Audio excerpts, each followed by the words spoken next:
Hey guys, we are live. Just let me set things up here real fast. Just want to make sure the sound's all right here. Okay, so we're live here with quite a bit of breaking news this morning. We have news on multiple fronts, including the Christopher Steele front. This actually is some pretty significant news in that we've learned this morning that Christopher Steele actually wrote another memo, and this memo stated that Russia tried to influence Trump's decision making as he made appointees in the early going. As you may recall, back in 2016, Trump was mulling who he was going to pick. Not 2016, 2017. Okay. Mulling who he was going to pick for Secretary of State. Mitt Romney was one of the top choices. He actually went and ate dinner with Mr. Romney. But he ended up choosing Rex Tillerson instead, the oil executive, the CEO of ExxonMobil at the time. As we all know, Mitt Romney was not favorable to Russia at all. So this new Christopher Steele memo states that the Russians actually influenced his pick, and we'll get to that in a minute. The other news we have is that Robert Mueller now has a hit list. I found this very interesting, and there's a few things I want to touch on about this, about who's missing from this hit list, which is kind of intriguing as well. Yeah, so basically a hit list of who he's subpoenaing information from since 2015. We've got news from this weekend's Trump comments where he stated that he supported China's President Xi's decision to abolish term limits, and how he wished that we could do that in the United States. Wouldn't that be horrible? The fact that there's a $120 million budget afforded to the U.S. government to try and stop Russian meddling, and absolutely none of it has been used up. A comment by a Florida senator on Saturday as they voted for gun control, which actually flopped, basically saying that thoughts and prayers are all that's going to stop this, which is just insane. All right, so let's get to our top story of this morning, which just broke literally an hour ago. Yeah, so that would be Robert Mueller's hit list, or the Christopher There's Steele actually list? two. Yeah. Let's first start with Robert Mueller's hit list. Yeah, so Robert Mueller came out with a hit list. I mean, by hit list, I don't actually mean a real hit list, but it's a list of names who he subpoenaed for communications between these individuals and President Trump, or then candidate Donald Trump, because the list goes back to 2015, I believe. What was it, November? November of 2015 he won. November 1st of 2015. So that list included Carter Page, Carl Lewandowski, Hope Hicks, Keith Schiller, Michael Cohen, Paul Manafort, Rick Gates, Roger Stone, and Steve Bannon. Yes. Yeah, so what are the individuals missing that you were? Yeah. So it's interesting to note that there's a few names on this list who you think that Trump would definitely be investigating, whose names just don't appear, and that would be Michael Flynn and Vice President Mike Pence. So it makes you wonder why these names aren't on there. Michael Flynn, on one hand, is actually cooperating, we know, with Robert Mueller, but so is Rick Gates, which makes that a little interesting as well. Yeah. But so when it comes to Mike Pence, why doesn't Mueller care about Mike Pence's communications with Donald Trump? That's a little mysterious. I mean, I don't want to be a conspiracy theorist or anything, but could it be that Mike Pence could actually be working with Robert Mueller? I don't know about. I mean that's why I've been hearing that on social media this morning. But Pence was specifically a Manafort pick. So yeah. I wouldn't go too far there. You don't want to start conspiracy theories like. But it's just interesting that Pence isn't on that list for one reason or another. Could it be Mueller's just not investigating Pence? Maybe they're setting Pence up to take over the presidency if Trump is impeached. We don't really know. But those are some guesses I've seen circling on social media this morning. Yeah, and of course the most interesting person on the list and the most significant is the president himself. So basically, Mueller is going to obtain every communication. This included text messages, it included emails, it included phone calls, anything related to Trump, basically going back to November 1st of 2017, which is 5 months after Trump, 2016, excuse me, 5 months after Trump announced his candidacy. So even if these people don't provide them, they have to provide them because they don't know who is providing what. And if they leave something out, that's a lying to the FBI or leaving material information. I find it also interesting that Corey Lewandowski's on this list as well as Roger Stone. These are two figures that we've known who have been associated with the Trump campaign and perhaps with Russia, but we haven't seen Mueller actually target these people so far. Well, we know that Lewandowski has been a target of the House Intel Committee in that he's come in front of them to testify, but he has actually refused to answer many of the questions.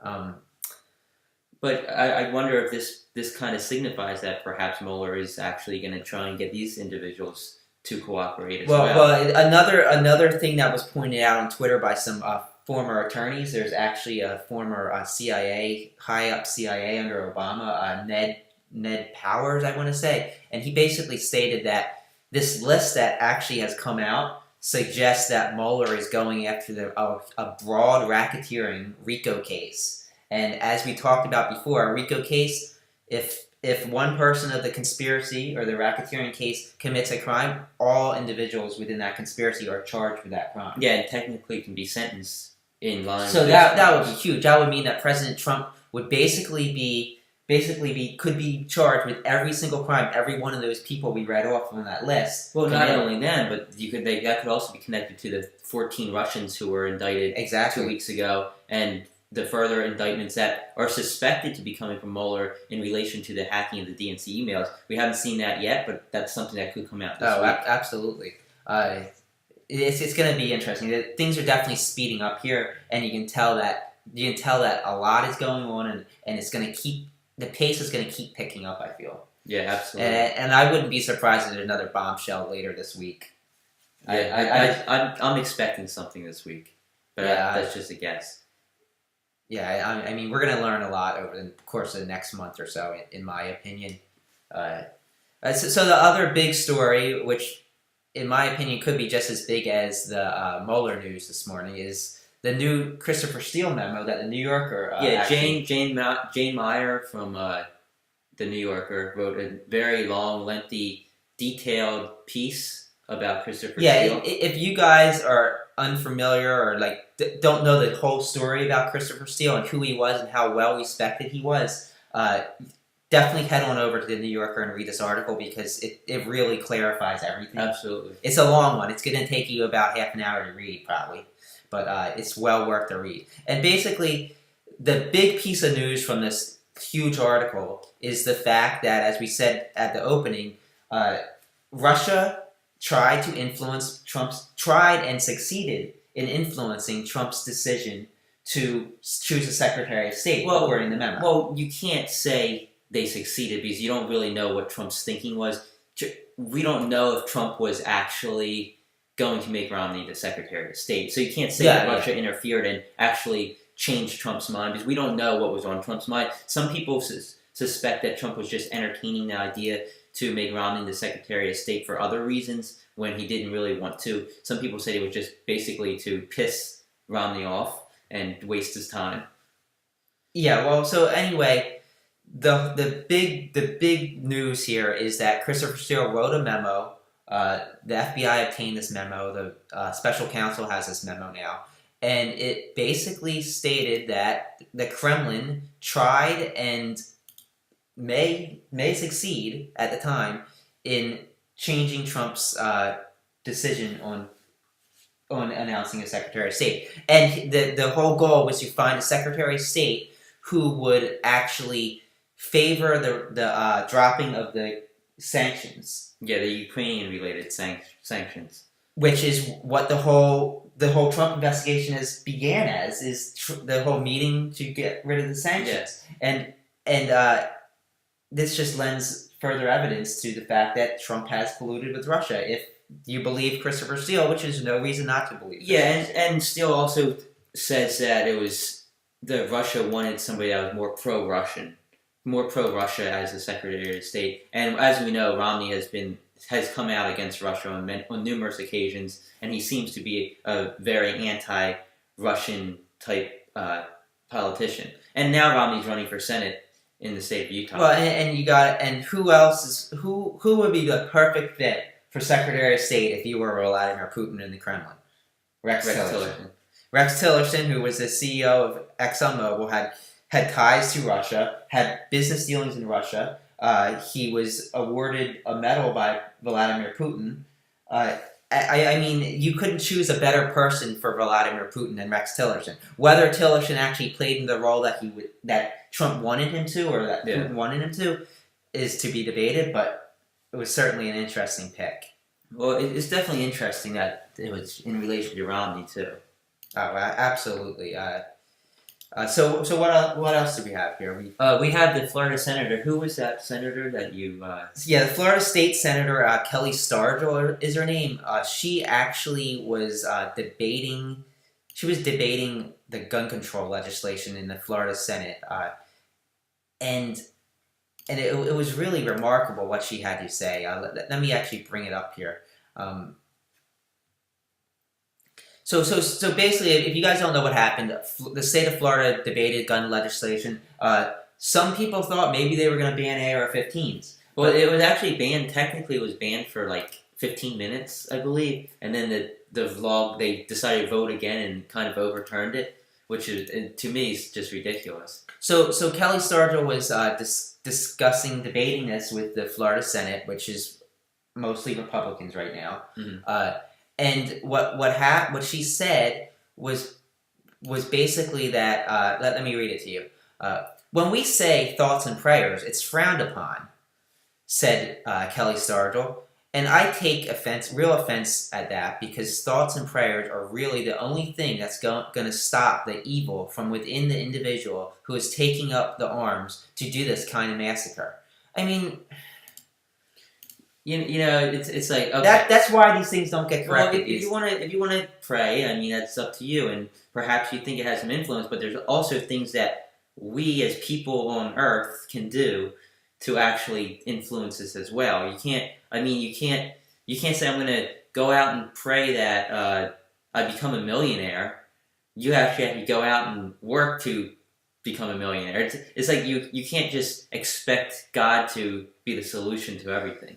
You have some responsibility. That's the cheap way out. Especially as a senator. A senator shouldn't be, a senator. Yeah, why are you the senators? Why do we need a Senate if God's going to take care of everything? Yeah. So that's why you have to vote some of these people out in November, if you actually want change. If you like the status quo, then keep these people in. If you want to just rely on thoughts and prayers. Yeah, I think it's important to mention March for Our Lives. It's a movement that's going on, and on March 24th, there's marches all over the United States. If you go to marchforourlives.com, I believe it's the number 4 on the domain name. If you go there, you can search for marches in your area, and I encourage everybody to attend.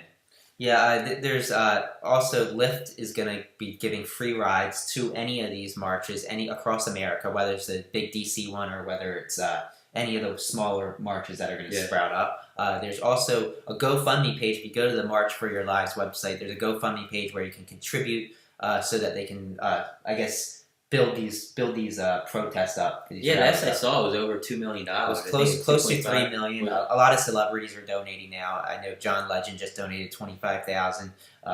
I've seen a lot of celebrities tweeting about it. I think I saw Justin Bieber and Kim Kardashian. They both were tweeting about the march. So I think this movement's really getting big, and I think you're going to see a lot of people show up. And Trump likes crowd sizes, so he's going to have some crowd sizes to deal with. Oh yeah. So another piece of news is just a quick thing is that the New York Times, the failing New York Times, actually reported that they've had $1 billion in subscription revenue in 2017. So I guess Trump is right; they're really failing here. Well, by failing, I guess he means making money. Yeah, I guess you got to believe the opposite of what he says, because just lying about everything it appears. Another piece of news is that, of course, Trump's comments this weekend at the event at Mar-a-Lago.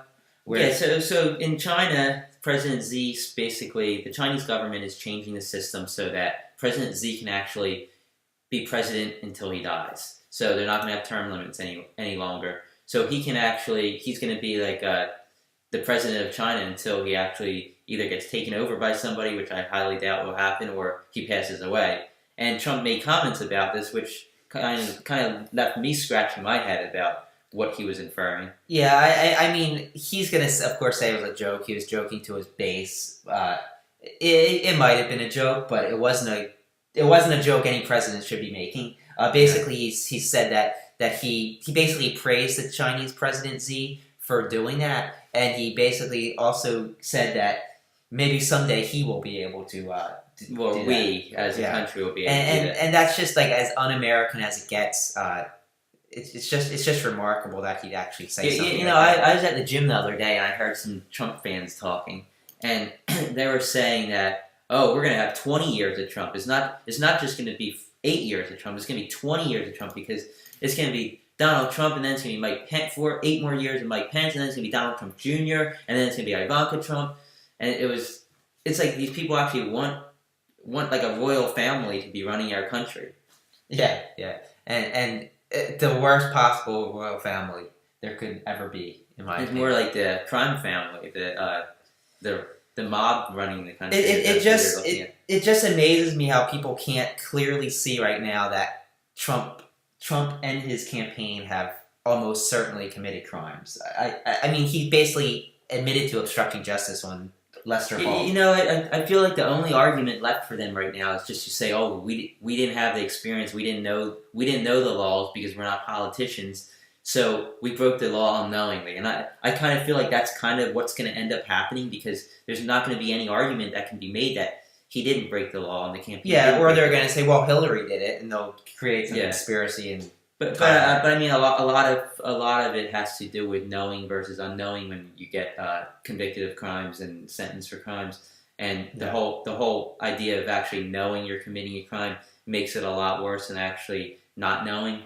So I can kind of see things moving in that direction. I think the other direction we're going to start seeing things being moved in is the discrediting of the justice system and the court systems. Oh yeah, well, I think we're going to see Trump and Fox News and people who are coordinating with Trump start targeting the judges rather than just the FBI and the investigators, because they know the judges and the court systems who are ultimately going to be in control of all these if there's convictions. Yeah, because right now the FBI, the special counsel, the DOJ, they have nothing to do with any conviction. They're not the ones who are going to decide if Trump's guilty or if any of his associates are guilty. A judge and a jury will. So no matter what they indict him on, it doesn't matter, because he has the money to hire lawyers. He can get out of it if he's innocent. But if you start blaming the judge and the jury, then that's a whole other way that they can take things. Yeah, because it's at one point they're going to have to stop blaming the FBI and DOJ, and that is once there's actually an indictment of the president or a referral by Mueller. Well, like I've been saying over and over again, like with Trump attacking the FBI and saying, "Oh, they were corrupt and they were out to get me. They have an anti-Trump bias." What I say is, it doesn't matter if Hillary Clinton was running the FBI. Investigators can't create fake evidence. That's and. Even if they do create some sort of fake evidence, it's up for the courts to decide if it's fake. Yeah. So the justice system works out whether there's bias in the FBI, bias on the prosecutor is always going to be biased against you. When you get indicted on a crime, do you expect the prosecutor to be neutral? Yeah, like they're going after you. Their job is to get you on as much as they can. Do you think that a prosecutor prosecuting a serial rapist, do you think they like the rapist? Do you think they're like, oh yeah, we're friends with the rapist? Of course not. They're disgusted by this individual, and they're going to do everything they can to Well, like or should a prosecutor who's been raped not be allowed to prosecute rape crimes? It's just ridiculous that the things that the right wing's kind of pushing out, especially those coordinating with Trump and his campaign. Oh yeah, absolutely. Uh, Another piece of information. This was news from I believe it was yesterday, and that was that we touched on it in the start. There's a $120 million budget afforded to the U.S. government to try and stop Russia from meddling in future elections, and not a dime of this money has been utilized. And which is very unfortunate. I wonder why. Well, I believe President Trump's in charge of kind of designating this money to different departments, and we heard the director of Mike Rogers, director of the NSA.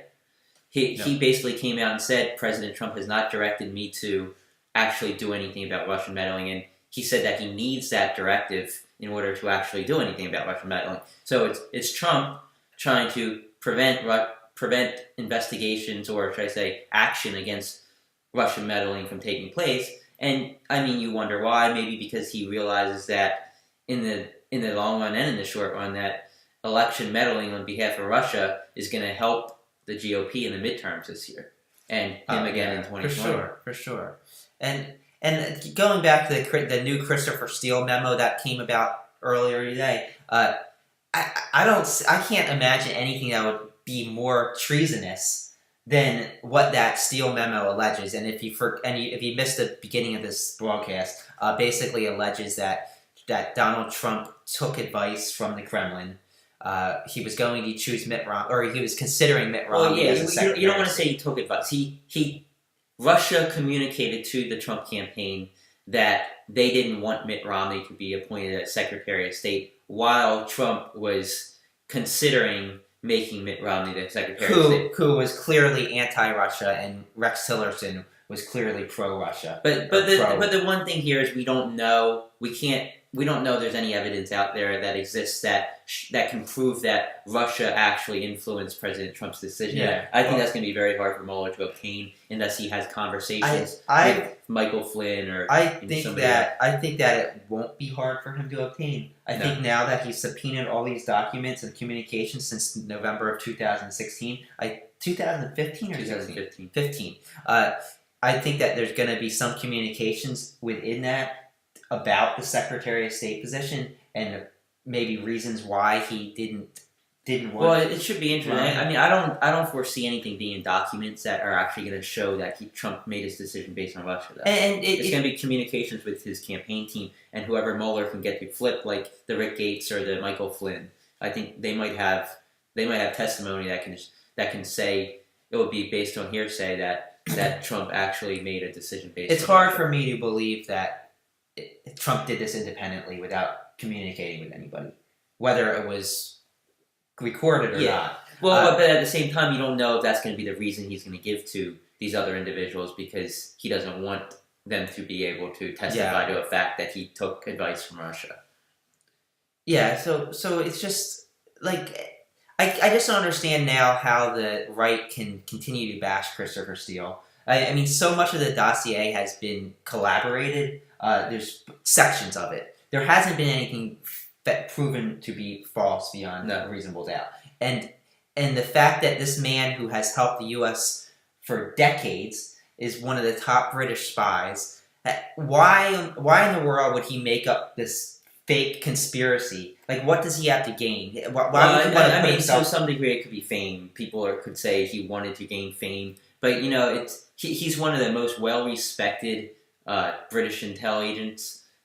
He's not somebody that would actually do this. Well, it doesn't seem it. And this is a thing. There's selective declassification, and that's what the Republicans are doing right now to try and delegitimize his dossier. Is they're releasing information, declassifying information that they can to paint him and those associated with him in a negative way, while he was a top secret spy. He can't even defend himself, and they know he can't defend himself without possibly jeopardizing British intelligence and their sources and methods. So they the GOP, like Grassley and Lindsey Graham, who did a criminal referral against him, they know that he can't defend himself publicly. So why not just make up all these claims about him? Exactly. And it's sickening. It's sickening because they know that unless he puts other lives in jeopardy, he he can't defend himself. And it's Well, disgusting. but now we know that Mueller is actually working with him, or at least he had extensive interviews with Steele, and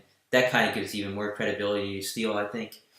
Oh yeah, I agree. Somebody mentioned about in the chat box over here Kushner's ties to Qatar. That's something we talked about last week, and where it's being investigated to see if Kushner actually made decisions, or the Trump administration made decisions in Qatar about concern over failed loans that Kushner couldn't get from some Qatar government officials. Yeah, so it just shows that this is a broad investigation, and people are saying, oh, now they're moving over to this area away from Russia. Russia was a nothing. They have 17 of the top investigators and prosecutors in there. Mueller isn't going out, jumping from Kushner to Trump to Flynn to. He's not doing that. He's handling the entire investigation, where different attorneys and prosecutors and investigators working for Mueller are going to be working on different segments of the investigation, whether it's Kushner or if it's Michael Flynn, or if it's was Trump influenced by Russia to not make Mitt Romney the Secretary of State, and then they're all putting together their own puzzle pieces, and then all those puzzle pieces are going to eventually fit together, and Mueller's going to be putting those together. And the puzzle seems to be coming together. If you actually pay attention to the news, you'll see that this is really moving forward fast. It seems like every day there's another bombshell coming out, and that's this morning we've had 2 of them. Do you think it's possible that Trump is putting a tariff on steel just to get back at Christopher Steele? That's a corny joke. I do think that he might be doing. I don't want to say I think this, but it's a possibility that these tariffs are going to hurt Europe and, in effect, help Russia. So basically, if you were Vladimir Putin running the United States, you'd do exactly what Trump's doing with these tariffs. It's not only going to undermine our economy, it's going to undermine the European economy. Well, at the same, I read an interesting article. I forget who wrote it. I'm sorry, I can't give credit to whoever did. But it actually looked into what the effects will be to if the tariffs are imposed on steel. The U.S. oil industry uses so much steel to build their pipelines, it's going to basically crush the U.S. oil industry. And who else would like to see the U.S. oil industry collapse or get crushed down? Vladimir Putin and OPEC. So it's another thing. It's like, is there a reason behind this? Is Trump doing this for a reason unknown to us? Yeah, it's sad that you have to question: is this a Russian action or a United States action? But is this a move that Trump's making on behalf of Russia, or is this a move that Trump's making on behalf of the United States? And the mere idea that we have to even consider that or question that or wonder if it's perhaps possible that Trump's doing something to benefit Russia rather than the United States is scary. Yeah, and that it's going to continue that along that line. We're not going to be able to not question it until this Mueller investigation is over. And part of you wonders, like, okay, maybe we're just going overboard with the whole Russia thing. Like, are we overthinking things just because we think Trump's so attached to Russia that we think everything he does is to help Russia? So we had to remember that. We had to just kind of sit back and wait for things to materialize. Be like, I think Mueller's going to come to the bottom of everything. Yeah, I mean, to me, it's pretty apparent that something's going on here. I think to most people that can actually think for themselves and don't rely on Fox News to think for them, or Breitbart, or InfoWars to think for them, I think it's pretty apparent that something's not right here. Anybody claiming it's Hillary Clinton is clearly just in defense mode, I feel. Yeah, I'd have to agree. Should we take some questions from Twitter? Yeah, we have some Krasenstein Live questions. Yeah, of course. If you're not familiar with this show, you can tweet with hashtag Krasenstein Live, and we'll answer any questions you may have. All right, let's see here. Bob McArdle says, "Can Trump not be forced to start spending that money, as it is obvious why he isn't? Can anyone do that?" Can anyone be forced to make Trump spend this $120 million to prevent Russian meddling? That's a good question. You would hope Congress could, but I don't think Congress is actually pushing it. I believe Congress could put something forth that Trump would basically have to veto in order to prevent, but at the same time, I feel like there's so many people in Congress who... What does it matter? I mean, even if he can't veto it, like we just saw the sanctions. Congress did force him to implement the sanctions, and he hasn't. So can he? I don't think anybody can. What we're saying is there a way to go around the president and force him to veto something in order to prevent it from happening, rather than asking the president to uphold the law? I don't know. And that's a good question. I think it would take a blue Congress though, and that's not. Things are so everything's so corrupt in my mind that there's not much hope of that happening. I don't know. All right, here's another question. All right, this is from Lane79 Reg. Mueller's subpoenas are strategically timed. The fact that these subpoenas are coming now was to allow these people to get rid of incriminating contacts, so Mueller will have them over a barrel when they lie. In my opinion, not subpoenaing Pence contacts is strategic as well. And that's a very interesting point. I'm not certain the timing of these subpoenas. The news broke today. Do you know if... I'm not sure when they were actually issued. But I guess the fact that they're leaking right now, I guess it kind of makes it seem as if they were issued recently. And if that was the case, that's a very good point. I don't doubt it that he's setting other people up to gain more leverage. Yeah, absolutely. I think that's the whole thing that Mueller's trying to do. He's just working his way from the bottom to the top, and he's going to basically get people to flip by catching them in lies. Yeah. Somebody said, do you guys think Trump thinks he's going to get away with it? And I think he thinks he's going to get away with it. I think he thinks he can pardon himself out of it. I think it's mostly his ego. I think he believes that he has all the power in the world, and I think he thinks that he's going to be able to get himself out of it. Yeah, I think he feels that he's more powerful than he is. And absolutely. Take another one on Twitter. This is from Cindy. She says, "Why do you think the Republicans don't act or behave like they are at least a bit worried about the upcoming elections or this investigation? Seems to me Nunes, Ryan, and McConnell are much involved." And it's really hard to tell. Like, I definitely think Nunes has something. He's hiding something, and he has a reason he needs to protect Trump. I think he's protecting himself in a way. I actually went through Devin Nunes' Twitter account last night just to see what he tweets about. And if you go to his account, you'll see literally every tweet is a tweet that's either bashing the media or intelligence agencies, the FBI, DOJ. It's like almost as if he is Donald Trump reincarnated.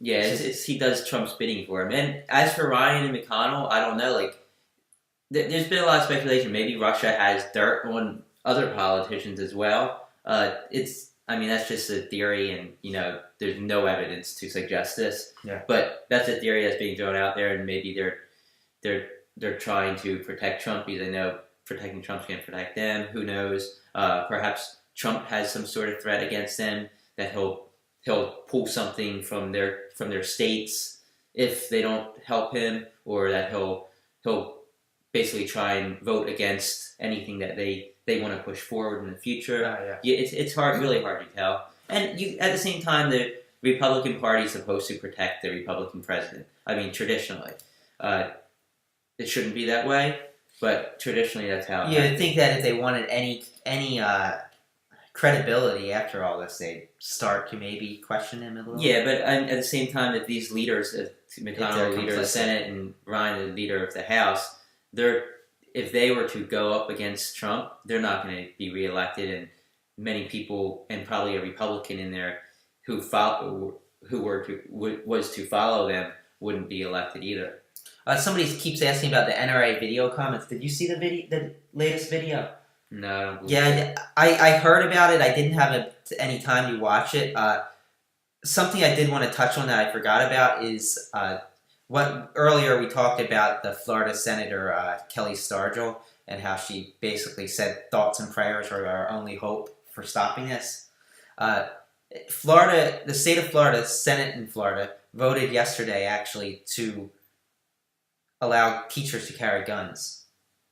So they are taking the Trump path, and they're going to allow teachers to take guns and not ban assault weapons.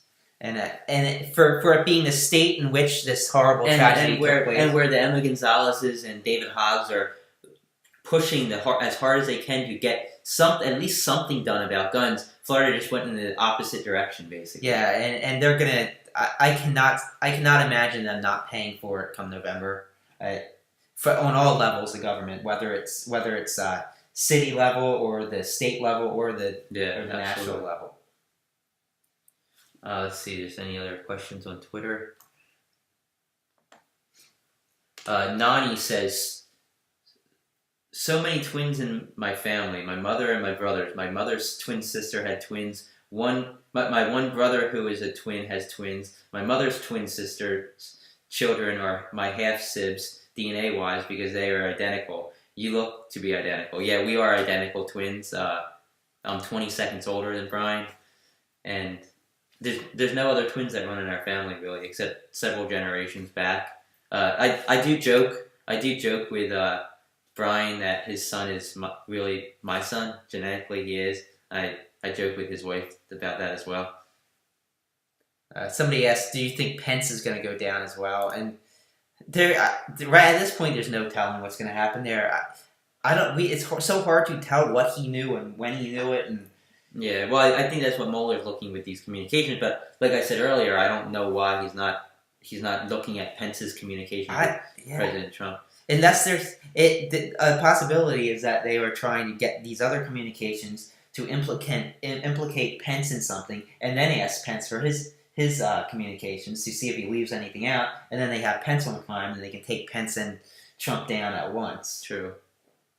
It's all interesting. It's really all guessing game at this point. Different attorneys work different ways. It's all about strategy, and Mueller evidently has his own. Yeah, I think if we could actually guess what was happening behind the scenes, then Mueller probably wasn't doing his job correctly. Yeah, I agree. It's going to be something unexpected. Expect the unexpected. That's the best advice we can give you. All right. Well, yeah, I think that probably concludes our show. We touched on a lot, especially in the beginning. So if you didn't catch the beginning of the show, just go back and rewatch it on Periscope. We'll also be sharing it on Twitter. You can go to our Twitter feed. Yeah, and I'm also going to upload these to YouTube. So you can find our YouTube channel. Just search Ed and Brian Krasenstein on YouTube, and you can subscribe. Eventually, we're going to kind of get more done with YouTube. Right now, we're just focused on Periscope. We're going to be working on trying to make these videos a little more professional looking, I guess, over the next few weeks. I know there's a few things like sound's an issue. Sometimes the background's a little distracting. So we're going to try and work on this. We're not trying to be professional by any means. We're just discussing things. Yeah, but we don't want it to be. We don't want there to be distractions, or we don't want it to be hard for you guys to hear. Yeah, if you guys don't follow us on Periscope already, follow us, and then you'll be notified every time we go live. I think you get a notification on your phone. And follow us both on Twitter. There's our Twitter accounts down there. We're usually tweeting throughout the day and the night. Sometimes we schedule tweets. So be sure to do that and catch us for the next show. Yep, thanks a lot, guys.